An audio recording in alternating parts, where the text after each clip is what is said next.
over a wall.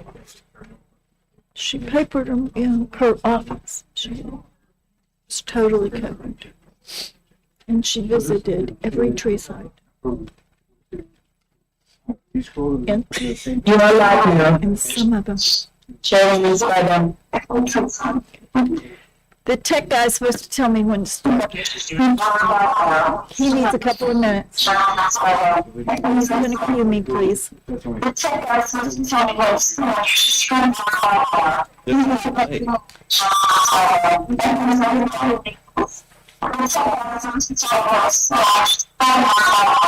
I think we have audio irregularities.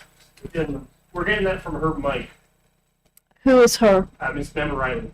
Okay. It was me, Chelsea. I muted it. Sorry.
Okay. All right, Angela. Are you ready? Okay. I call the January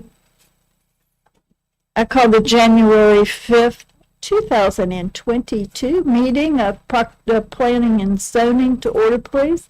Could we stand for the Pledge of Allegiance? Ooh, I'm all caught up in wires. I pledge allegiance to the flag of the United States of America. And to which established it stands one nation under God, indivisible, with liberty and justice for all. Thank you. Secretary, could you please read the roll? Chairwoman Spidell, Yes, ma'am. Vice Chairman Richardson, Here. Secretary Grant, Here. Member Rice, Here. Member Porter, Member Aton, Here. Member Riley, Here, Alternate Member Faison, Alternate Member Childs. Looks like we have a quorum. Approval of the minutes, please, from December 8th. Are there any additions or corrections to the minutes? May I have a motion for approval of the minutes as written or with additions or corrections? I move to approval of the minutes of December 8th. Do I have a second, please? Second. Roll call, please. Secretary Grant, Yes. Member Aton, Yes. Member Riley, yes, Vice Chairman Richardson, Yes. Member Rice, Yes. Chairwoman Spidell. Yes, ma'am. There is a reliable rumor that we're going to be back in the City Hall building, but because of, and we appreciate the fire department. On the other hand, it's difficult for me because I don't have any signals, and I've ignored people in the past. So, first of all, Ms. Riley, if you need to have a question or a comment, just holler it out, please. I sometimes I forget the guy on the end, okay? So don't be shy, okay? No one be shy Okay. today, okay? Everybody's happy? Very good. Okay. Can Chelsea read the notice of quasi judicial procedures, please? There are no quasi-judicial items on the agenda tonight. However, I will read the rules of the agenda. Thank you. All persons who anticipate speaking on any public hearing item must fill out an oath card to be heard on that agenda item and sign the oath contained thereon. These cards are located on the table near the entrance to the multipurpose room or may be obtained from the recording secretary. This meeting will be conducted in accordance to the procedure adopted in Resolution Number 24-1997. Those speaking in favor of a request will be heard first, and those opposed will be heard second, and those who wish to make a public comment on the item will speak third. The applicant may make a brief rebuttal if necessary. A representative from either side, for or against, may cross-examine a witness. Anyone who speaks is considered a witness. If you have photographs, sketches, or documents that you desire for the commission to consider, they must be submitted into evidence and will be retained by the city. Please submit such exhibits to the recording secretary. Thank you, counsel. New business staff, please. Yes, ma'am. Thank you, and Happy New Year to our commission members. This item is 9A, Indoor Recreation and Industrial, and begins on page 10 of 65 of tonight's agenda. On November 9th, 2021, in response to a request from members of the public, City Council approved advisability for staff to prepare an ordinance to allow indoor recreation uses in industrial zoning as a limited use. The draft ordinance contains the following changes to the code. Corrects the word areas to the word arenas, adds gymnasiums to the definition of recreation and commercial amusement indoor, provides standards for indoor recreational uses within the light industrial services and warehouse M1 zoning district and the planned industrial development PID zoning districts. The handout that I handed out just prior to the meeting is to highlight two changes that staff intends to make prior to this ordinance moving forward to City Council. So to start on that first 8.5 by 11 sheet, the change is highlighted. If you notice, the original language that's in your agenda packet is on page 18 of 65 and says, shall have a pickup and drop-off plan approved by the city. There was concerns that approved by the city could be interpreted to mean city council, and the intention was city administrator, and so the word was changed to administrator. And then to clarify, the change from pickup and drop-off plan was changed to the term traffic circulation plan, just to clarify that the intent is to understand how the traffic flow will work with the development. On the larger sheet, that's the use table. I know Member Rice mentioned that there was a concern that the headings are not at the very top to show you which zoning districts. This sheet is really just being provided to show you that an additional reference that was originally in the agenda packet. I'll find the page number.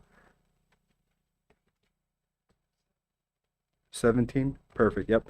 17. So if you turn to page 17, on the right-hand side, there's a red underlined section reference that was being proposed in the code for solar facilities due to a previous ordinance that City Council decided not to adopt. And so if this ordinance moves forward, that reference was removed just because that use was never approved in the code. And so relatively minor changes, but wanted to make sure you were aware of those changes prior to staff making those changes when it goes to City Council. With that, if there's any questions, I'd be glad to help answer. Do we have any cards on this item, please? No. No cards on this item. Commissioners, what questions do you have on this item, please? Yes, Mr. Anton. I had one. It's titled Recreation and Commercial Amusement.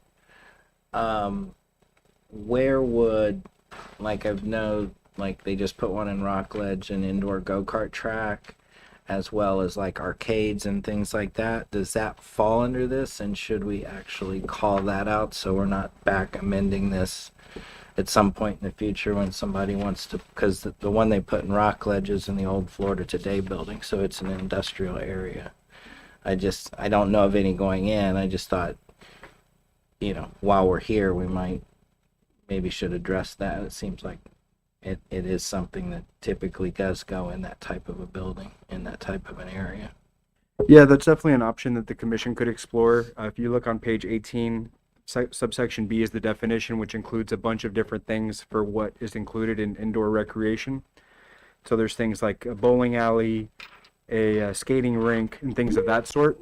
Because the city council's direction was spurred on a gymnasium use, the limitation that's being proposed is to limit in the M1, the industrial district, to limit the types of indoor uses to just gymnasium type uses. But the commission could make a recommendation that it should allow all of those types of indoor recreational amusements in the M1 and PID district if you'd like. Is that your desire? I guess so. All of the things that are listed out in B there are actually not permitted uses in a building of this? Correct. They're not currently permitted, and if this ordinance is adopted, then they would also not be permitted. If you look at the proposed language, subsection C1A, it says shall be limited to gymnasiums, personal training facilities, and exercise facilities. So it would exclude all the other uses that are described in the definition to just those three. Oh. And that again was based on council's direction that they'd like to see gymnasium type uses allowed in the industrial district. If the commission prefers to expand that to recommend that other types of indoor recreation and amusement be allowed in the M1, you may do so. So I guess I'm even more confused now. Uh-oh. So before C was added at all, then none of the things in B, including gymnasiums, could be in that section? Correct. They would not be permitted in the M1 and PID. So if you see in the use table, which is subsection A, where we have the gray bars where all the zoning districts are labeled, we've added an L with the underline. We're adding those uses to be permitted with limitations in those zoning districts. Now the limitations further limit that use to only those three types of uses and not the full definition of what may be permitted. Okay, so where are the things that are listed in B permitted, or is that a whole nother zoning district or something? So right now, prior to this, if this ordinance, ignoring this ordinance, if we're just looking at what the code currently says, those types of uses, skating rinks, bowling alleys, would be permitted with a conditional use in the community commercial, regional commercial, GU, RMU 300, and urban village with a conditional use permit. So that's a public hearing process. The only district where they're permitted by right is RMU 400.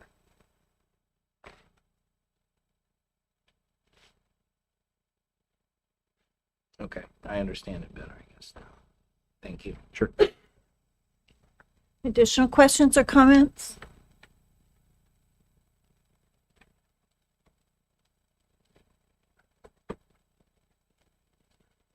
Ms. Riley, any additional comments or questions on your part, please? No? Can she hear us? Ms. Riley, can you hear us? Yes, I can hear you. Okay. Is that Eddie Galindo presenting this? Yes, sir. Yes, ma'am. Okay, I can't see anything, so that's why I'm asking. We can't see. I'm just anything. wondering, my question is, how did this come about? I mean, what brought this on? What was there some kind of a request to the city council? You know, what brought it on? Yes, ma'am. So members of the public were at the city council meeting where they requested that this use be permitted in the industrial district. And so city council gave staff direction to draft this ordinance.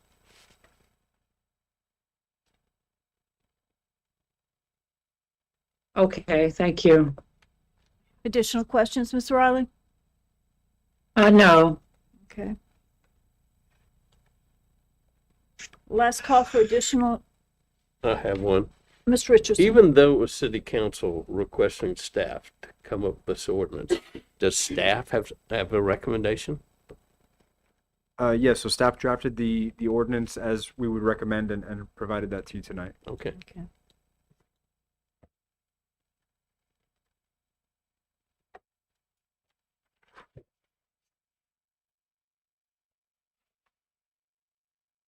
We will close discussion and I call for a motion. I move we recommend approval of an indoor recreation in industrial zoning districts. And? What about PID? And the corrections so made? Yeah. Okay, and the corrections so made. Any conditions, sir? No. Nope. Okay. Do I have a second, please? Second. Roll call vote. Member Riley, Yes, Vice Chairman Richardson, Yes. Member Aton, Yes. Secretary Grant, Yes. Member Rice, Yes. Chairwoman Spidell. Yes.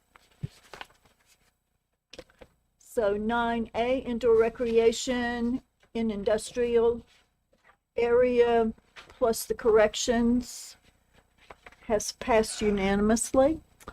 Next, 9B, landscape error correction, please. Yes, ma'am. Thank you. This item begins on page 21, 65. City Council has previously approved advisability for staff to correct Scrivener's errors in the code to eliminate internal consistencies in the code. The attached ordinance makes the following corrections. Corrects references to code section numbers, standardizes the term landscape yard, corrects notations within tables, clarifies that downtown mixed-use DMU standards apply within that zoning district by removing the sentence that states, where there is a conflict, the most restrictive regulation shall apply as related to the DMU standards. Simply put, there are several inconsistencies with how the code describes a buffer or a landscape yard. And so the intent is to remove the word buffer and continue to call it a landscape yard and make that consistent throughout the code. There's a couple of section references that are corrected, and you'll see the table on page 24 of 65.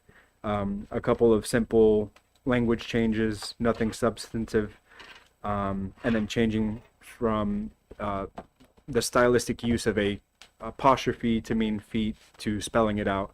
And so this is just a cleaning up of this section of the code more than anything. But I'm glad to answer any questions. What questions do commissioners have, please? just one quick question. So, Mr. Galindo, this is just housekeeping then. It's not anything to do with changing any of the content. Yes, ma'am. Okay. Can you see those corrections, Ms. Riley? No, I can't see anything. Oh, okay.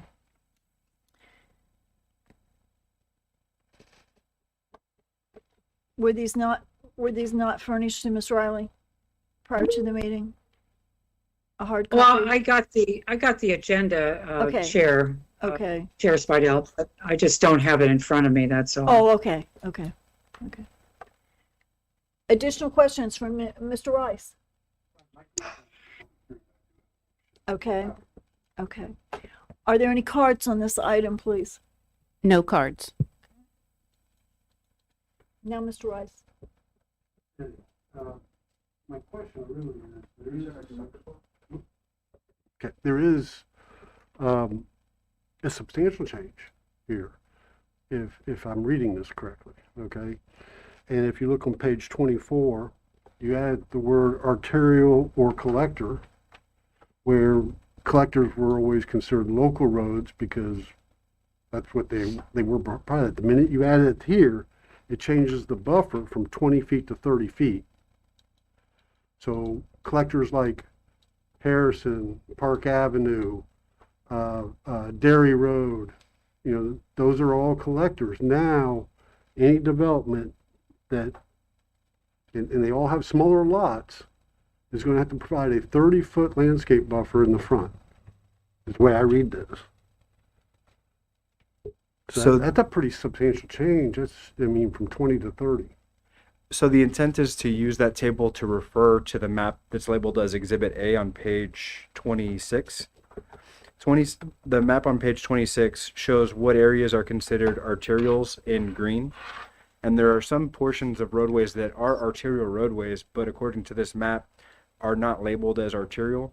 So there are some inconsistencies with how streets are classified and labeled, but the intent is to use that table reference to point to this map so that we can follow what the map requires. But the minute you put collector in the code, that doesn't say some collectors. It says collectors. So you can interpret the written language that it means all collectors throughout the city. You know, this little map, you know, you probably need to quantify that if that was the intent, because I agree with the map on page 26 that that's sort of been the map that's been around for years, okay? So I get it.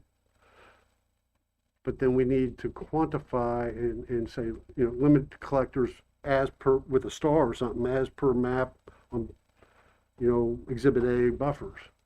Well, You know, otherwise you're including all collectors. I hear you. So in that heading, we have the superscript 2, and then it points to that reference, section 30-335 Exhibit A. So are you saying that even though it's pointing to the map, it would still require more buffers than what are currently required? Because I don't. Well, because it That was not the intent. You're right. that if that's not the intent, I just think it could be,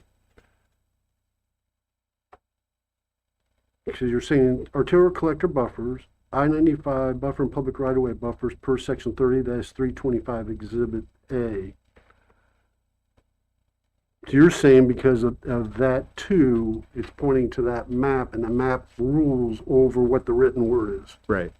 Is it- And I'm not 100% on this as an example, but there are some segments at the very top of the map, and I'm looking along Singleton, that I'm not sure would be considered arterial roadways, but are highlighted to be required to provide that 30-foot Yeah, but it's not landscape all of buffer. Singleton. And so that's why Right. you can't just call it an arterial, because there are some collectors that are included on the map that would require the 30-foot buffer.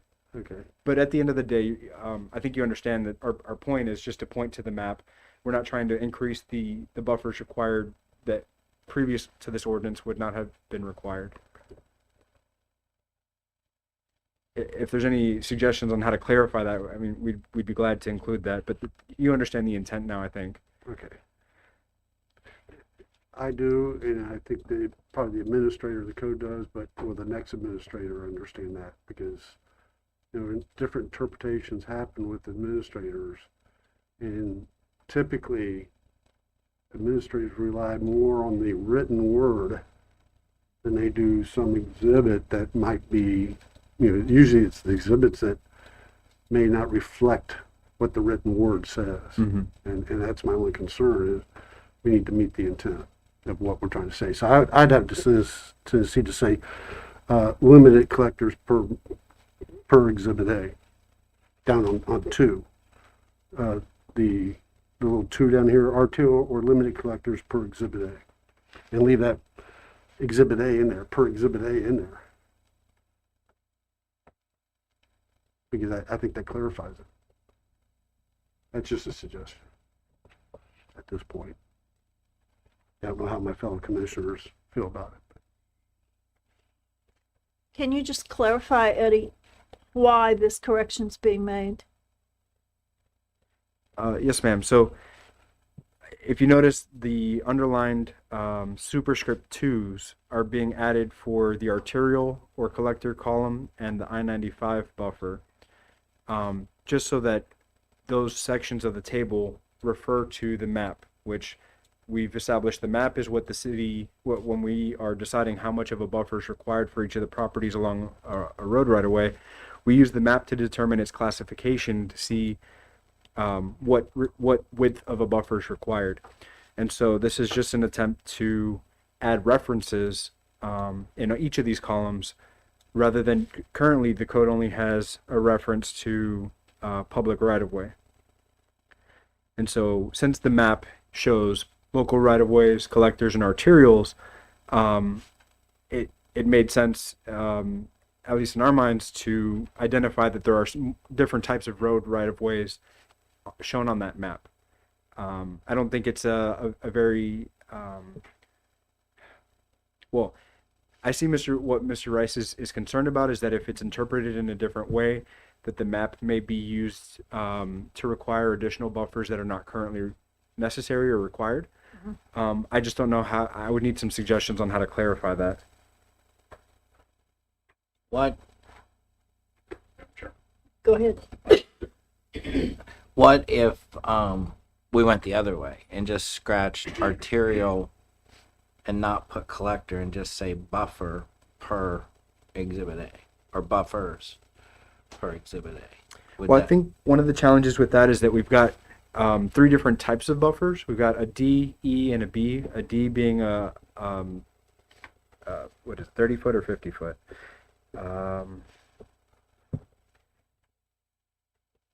the map shows only 2. It shows 30 and a 50 or 55. Mm-hmm. The expectation is that anything that's not shown as a color is a local road, and so would follow the right hand of the column a type B buffer.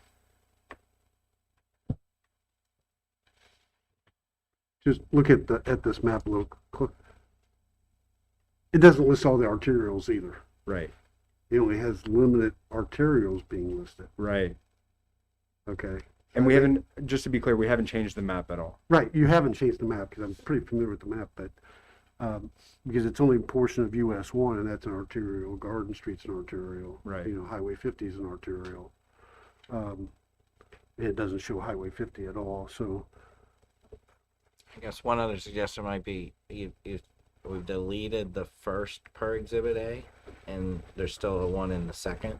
right. Maybe put that one back, and then it's directly attached to arterial or collector buffer per exhibit A, because you could kind of read it that second exhibit A only applies to the I-95 buffer.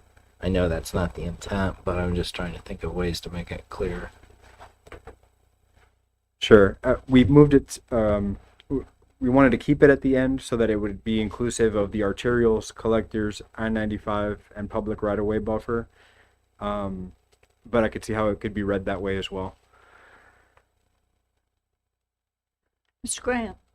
No, no. No? I was just wondering if Mr. Rice had any suggestions on how to articulate this a little bit better. I don't want to change the title and say road expanded buffers. You know, because it's not truly all collectors, it's not truly all arterials. It's a subset. It's a subset of both of those.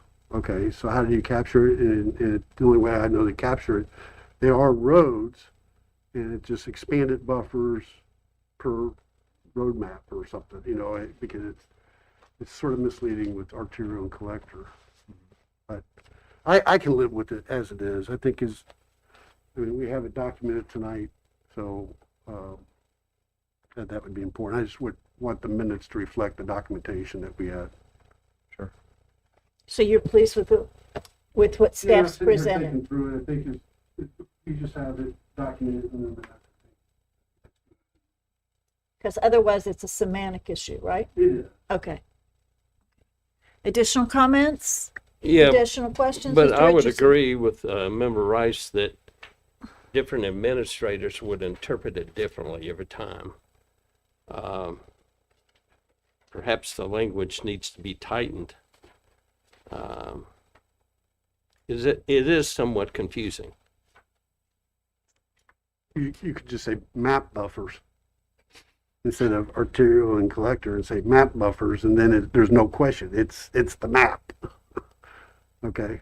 I think the challenge with that is that we have 3 different columns, and so would you call them all map buffers? There's only one map.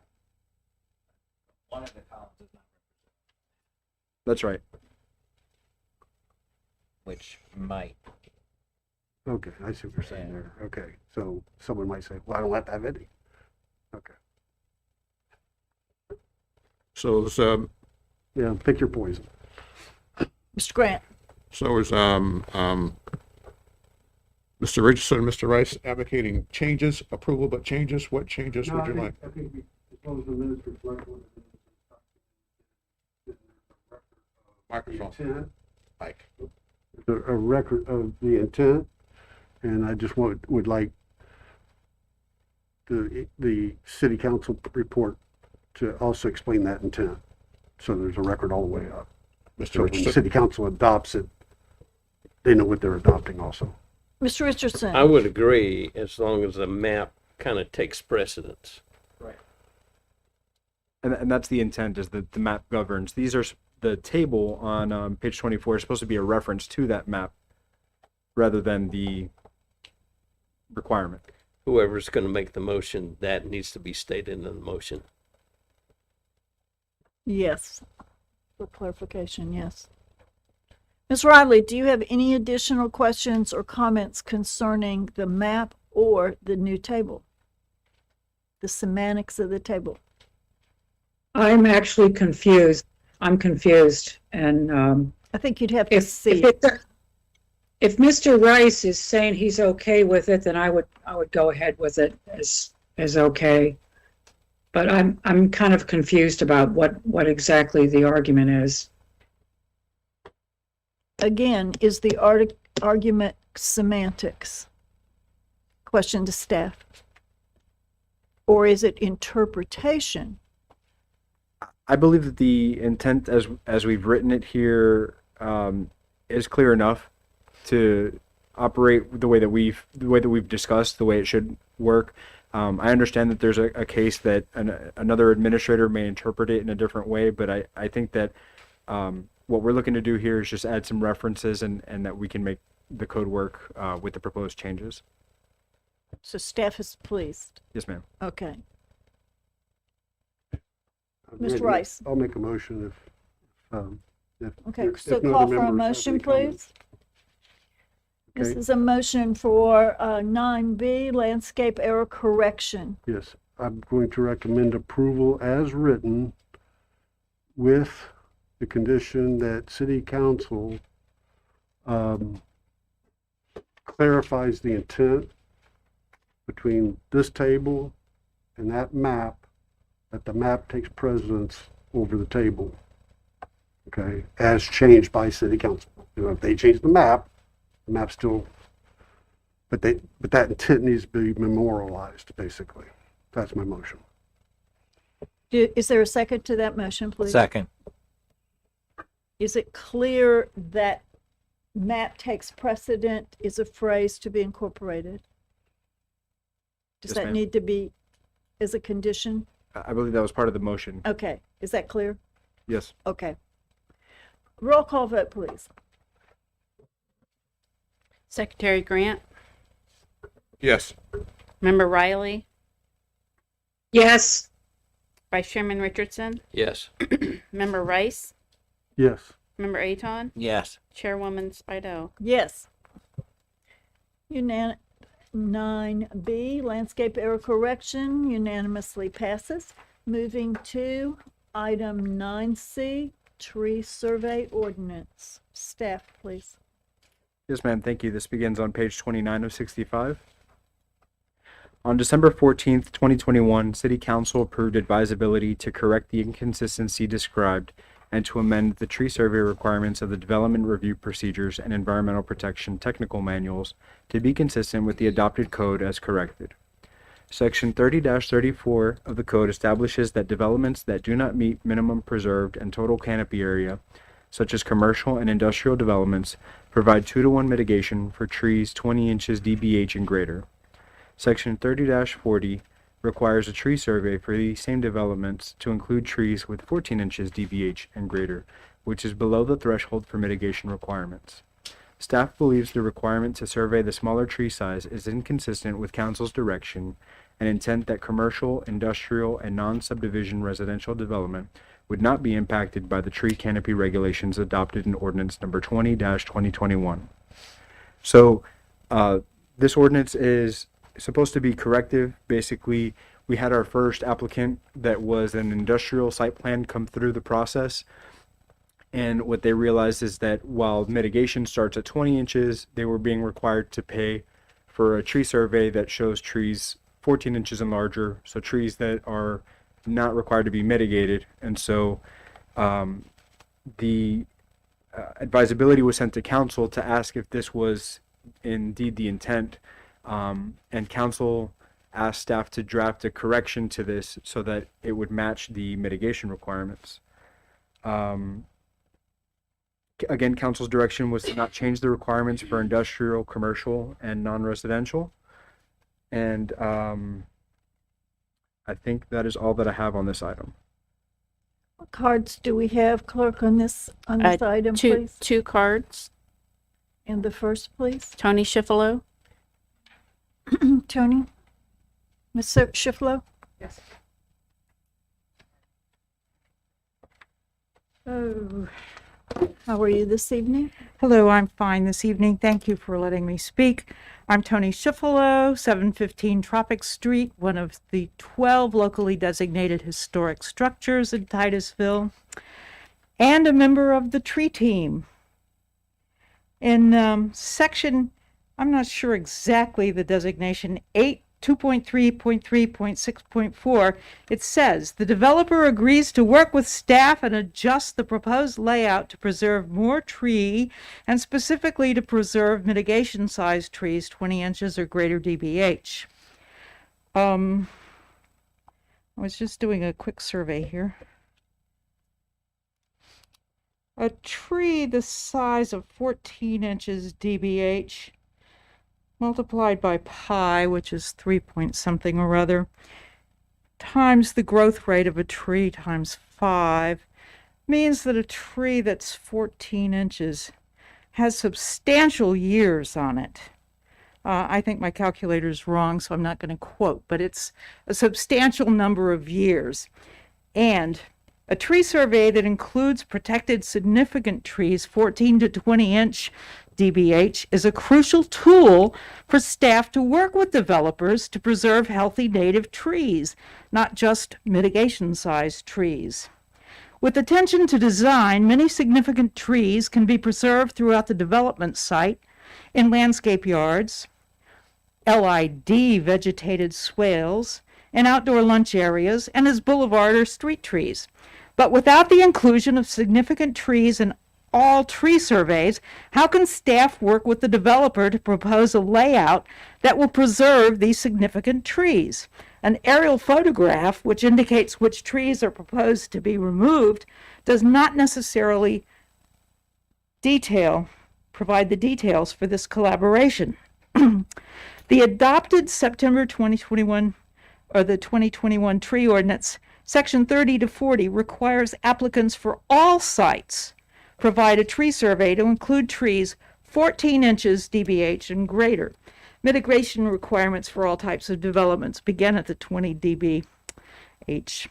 The new version on development, as presented to you, does not require significant trees of 14-inch DBH on all surveys, and it should, because it's not going to really impact commercial, and there were a couple of other things that we couldn't include. I urge you to recommend to council that the 2021 tree ordinance, as adopted, be instituted and not be changed as staff has done. I would like to say that, thank you. Do you need any additional time? No, I don't. Okay, thank you. I think I made my point. Thank you. Do we have an additional card, please?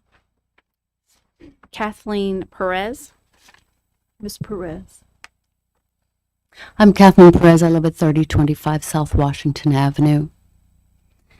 I had pretty much the same feelings as Tony on this.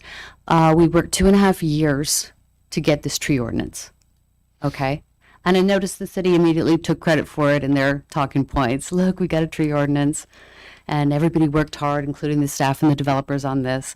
But yeah, it says right in it that as a condition of granting the permit, the developer shall work with staff to achieve preservation of healthy native trees where feasible. The developer shall be required to consider and where feasible implement the recommendations of staff regarding the redesign of the site and utilize low-impact development methods to preserve such trees. How can we do that if we don't require the developers to do the tree survey? That doesn't make any sense. So, and I know most of us here, I hope, understand the importance of native trees, right? For all of our birds, for all of our animals, we need native trees. So it doesn't make sense to not require them to do the survey if we're also saying that they're going to be required to try and redo the plan for native trees. So I'm just asking not to change the ordinance as drafted.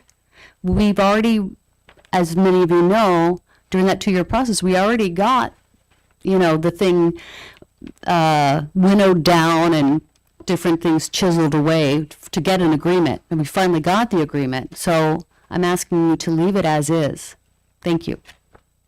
Thank you. Are there any additional cards? No. Open for discussion and questions. Jane, I've got a comment. Yes, ma'am.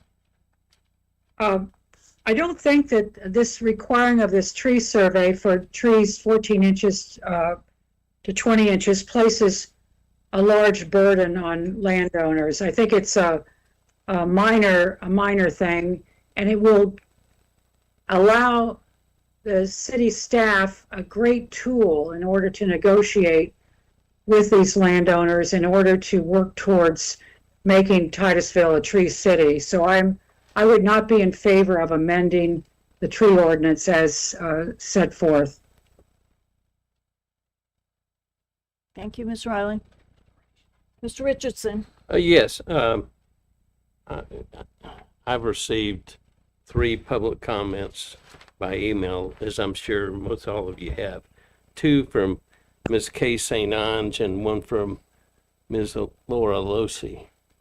And the last one came this afternoon that Ms. St. Ange points out, she attaches a memo from the development director, says attached is the ordinance to be considered as follows. January 5th at 6 o'clock, Planning and Zoning Commission. January 11th at 6 o'clock, City Council. January 12th at 6 o'clock, the Environmental Commission. It should be in opposite order. We should not even consider this until TEC has considered it. And they're put at the end of the line. It does say January 25th City Council, again at City Council chambers, but I say we shouldn't hear it until our second meeting and wait until they receive the recommendations of TEC. Questions and comments? Ms. Rice. I'm a little confused. I want to ask Eddie. What was adopted by City Council, okay, did not require mitigation for 20 inches of trees? Is that what I'm hearing? Yes, for industrial, non-residential development. So it's only 20 and above. Correct. But the code was written 14 and above. The survey Is that- requirements. Am I getting it right now? Is that correct? Correct. Just the survey. And so the intent of what City Council adopted, you're trying to correct the intent of what City Council directed staff to put in the ordinance. Is that a correct statement? Yes, sir. Okay. All right. That clarifies one thing.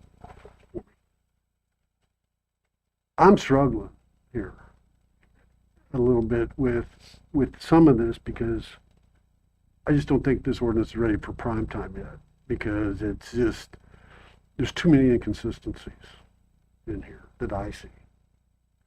I see 12-inch trees mentioned. I see 6-inch trees mentioned. I see 14-inch trees mentioned. I see 20-inch trees mentioned. And if tree mitigation, whatever it ends up being, that's what needs to be surveyed. But then when you also get in some of the red lines, okay, and I'm going to jump to what section I wrote. Because the way this is written, you sort of repeat a lot of these through different sections of the technical manual, okay, when you read through this. But it's not clear with the inconsistencies, like 6-inch tree survey. In some places it says if you're using those areas for mitigation or preservation, you have to survey 6-inch trees, okay? Why? Is my question. If the mitigation starts at 14 or at 20 or whatever it ends up being that city council wants to do, why are we surveying 6-inch trees? And then it says here that that a developer has to go out and flag a tree, okay, that he may take down. And I think it was, let's see, I forget exactly what it was, but if it's a larger site, okay, you're allowed to do things like the 100-foot by 100-foot sample areas for every 3 acres, is the way I read this, okay? So now you do these sample areas. There's no way for a developer to know and go out and flag a tree that he may take down because he only did samples, okay? So, and I'm going to use a large site. Let's say we have a large site, a 40-acre site. And you develop a site plan, and you do your samples. So I have 10 samples, or be 13 samples, okay, over the 40 acres. And then I have to go out and flag what trees I'm going to take down based on this concept plan.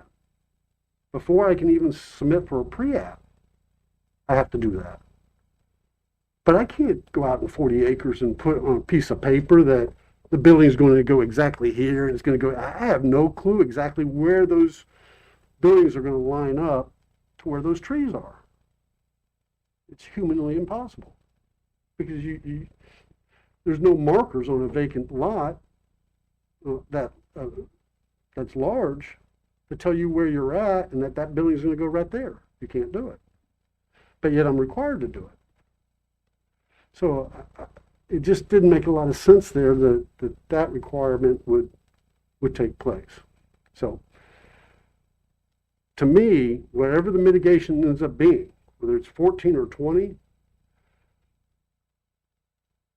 that's what we need to survey, okay, is those mitigation trees. The rest of them don't matter anymore because they don't require mitigation. Okay, unless you're going to use them for mitigation or preservation areas for mitigation, okay? But there's a problem with the code with that, okay?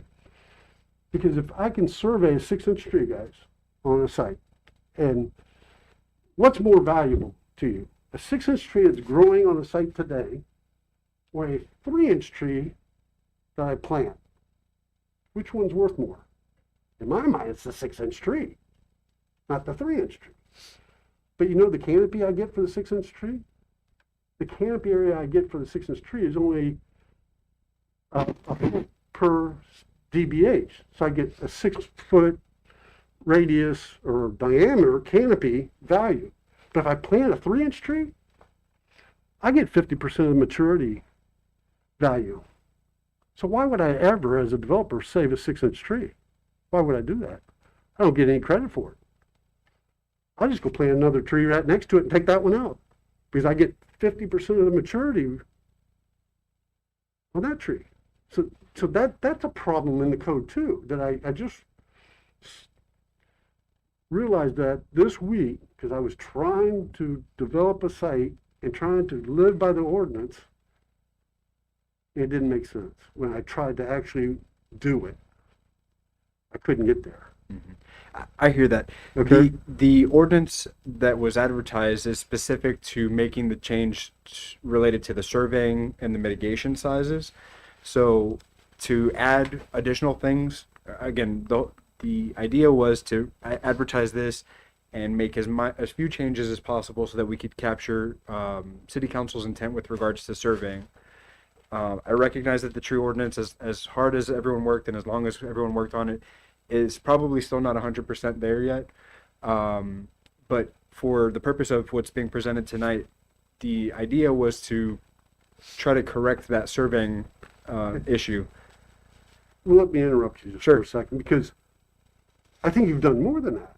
Because when I go through this ordinance, look at the red lines that are additions. And it talks about 6-inch trees, talks about 100 by 100 square, it talks about all these things. That's language that's already in the ordinance that's being carried over to Well, make it's not it. in this section of the ordinance. What's that? It's not in these tech manuals, right? Because you're adding it. Well, we're adding it, but it's language that's already in the ordinance, so it's just being copied over to parallel it with the industrial, non-residential type development. So it's more of a formatting thing. This language wasn't newly drafted to be incorporated into the ordinance. It's just that when you try to split out the surveying requirements, you then have to duplicate all the language in both sections. And so the existing code says all trees 12 inches in DBH and greater proposed to be removed shall be flagged and painted in the field. It's 12 inches. Where'd that number come from? 12. That's That's it. existing code. That was existing in the code prior to the tree ordinance being adopted. So what I'm hearing, we didn't do a very good job on the tree ordinance with addressing the survey needs. Those survey needs really got missed when we adopted the tree ordinance. Let's keep focus on what the issue is before us in 9C, okay, in But that we are section talking about only. I survey. realize, but I do not want to start arguing 2.5 years of the tree ordinance, and I want to focus on that. I do want to return to Mr. Richardson's comment that it appears that maybe we are not presenting this ordinance to TEC first, followed by P&Z, and then recommended to council. Yes, I would say we're putting the cart way before the horse. And so therefore, I'd make a motion that we table this item, the tree survey ordinance, until our next meeting, as long as the TEC has time to consider this. Do we have a calendar when TEC meets again? It And says can put it on their agenda? January the 12th.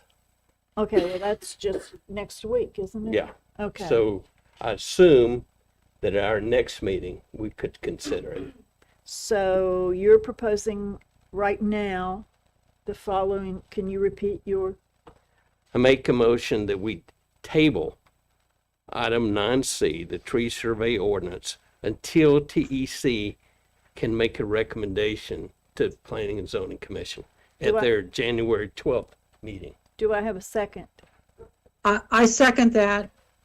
Thank you, Ms. Rowling. Mr. Rice had something. Ms. Rice, discussion? Discussion on That's right. I can't say anything. Okay, okay. We have a second on this ordinance. Roll call vote, please. Member Aton, Yes. Member Rice, Yes. Member Riley, Yes, Vice Chairman Richardson, Yes. Secretary Grant, Yes. Chairwoman Spido. Yes. So this ordinance, 9C, tree survey ordinance, is tabled for the present time. Recommended that it's go to TEC on the 12th of January, and then staff will represent it to us. That's right, at your Okay. 19th. Is that going to change the order of It should change. advertisements? No, the ordinance is scheduled to go to council on the 25th. That's when it's been advertised, and so this schedule will work with the table with you tabling tonight. Okay. And I would like to comment to Mr. Rice that many of his comments should be looked at from staff too. I don't want to revisit the tree ordinance for 2.5 years. It is not a perfect ordinance. It is a compromise of many, but I don't want it to start looking like an octopus or an elephant, okay? I want a tree ordinance. So, and it may not be perfect. We appreciate staff presenting this, but I think the order of presentation needs to be corrected. Madam Chair, if I may, As the long last as thing you, I want to do, as long as you don't start arguing the tree ordinance, please. And the last thing I want to do is I love you, but, okay? the last thing I want to do is re-review the tree ordinance. Lord knows everybody put a lot of effort in that, and I don't want to go through that again. Okay, so that definitely is not my intent by any means. Thank you, and thank you for the comments. Thanks from the Member public. Avon has some- Mr. Aton, do you have an additional comment, sir? I just had a question about the presentation that's in the agenda packet, because made the comment that a lot of this language really wasn't directly related to the survey issue that we're voting on, but it was brought over for technical manuals and it's directly out of the code, so it's not changing anything. Just as from a presentation standpoint, it's hard to figure out what pertains to what we're actually voting on and what has been added for other reasons. I don't know if there's a way to fix that before it's presented to our board or any other boards, but it just seemed a little confusing to try to weed through. It seems like a fairly simple issue, but there's a ton of ink in there about that. So Point well taken. There's quite a bit in there, and so maybe we'll add some highlighting to add emphasis to the areas that need specific attention. And maybe you make the carryover stuff green and the new stuff red to keep the Are we going standard. to an additional color here? Okay, we're moving on. Okay, I just thank have one you. more comment. Ms. Richardson, comment, sir. Yeah, I think most of you know my career has been in supply chain management and HR. And one thing I learned in getting my master's degree in HR is you make things as simple as possible. I think we're going in the wrong direction, where our ordinances conflict too much. They need to be simpler and understandable so that somebody that wants to develop a lot doesn't hire an attorney. I ran it. We appreciate your comments, sir. Okay. Moving to item number 11A, the semi-annual report. Staff, please. Yes, ma'am. The semi-annual report's attached on page 52.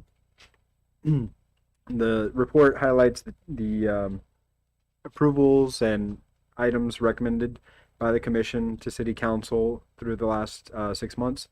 And so if you have any changes, we'll make those.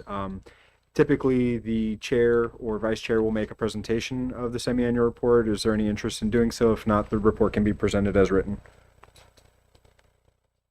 What are the wishes of the commission? I see none. I read it. I'm good with it. Good. Do we need a vote on this? Yeah, what's the action staff requires, please? Yes, if we could get a vote transmitting this to council, that would be great. I move that we transmit our semi-annual report to council. Do I have a second, please? Second. Is there any discussion on this item? Ms. Riley, have you read this, please? There are 65 pages. Any comment? Roll call vote. Member Aton, Yes. Member Rice, Yes. Secretary Grant, Yes. Member Riley, Yes. Vice Chairman Richardson, Yes. Chairwoman Spidell. Yes. And Chairwoman, would you prefer to present the report yourself or leave it presented as written? You want me to present this report? You have the option to. You can also I just send I it. appreciate the invitation, but what is the purpose of me presenting this? They can read, right? Well, you assume they can. Now, watch it, Mr. Richardson. Now, I think they can receive a written copy Okay, thank you. with my best wishes. Moving on to 11B, City Council Summary of Action from 12/14/21, last year. Any comments, staff? No update on this. This is just, we routinely add the summary of action to your agenda item. Correct. Okay. I'm happy. Anybody else not happy? Okay, Mr. Rice. Did I miss the, do we do the petition request from the public? Number 10? We have not. Let's don't want to miss that. Okay. Yes, I think we do too. Okay. Petitions and requests from the public present? And that would be any cards present? No cards. No, no cards? Okay. I'm going to call for an adjournment, excuse me, at 7:04 in the new year. Thank those members who are in attendance, and thank staff for their presentation, and thank those people that are online. Hope council feels better and is in present. Hope the elevator gets fixed pretty soon, and thank you for the IT guy, okay? This session is adjourned. Have a good night, everyone. Happy New Year.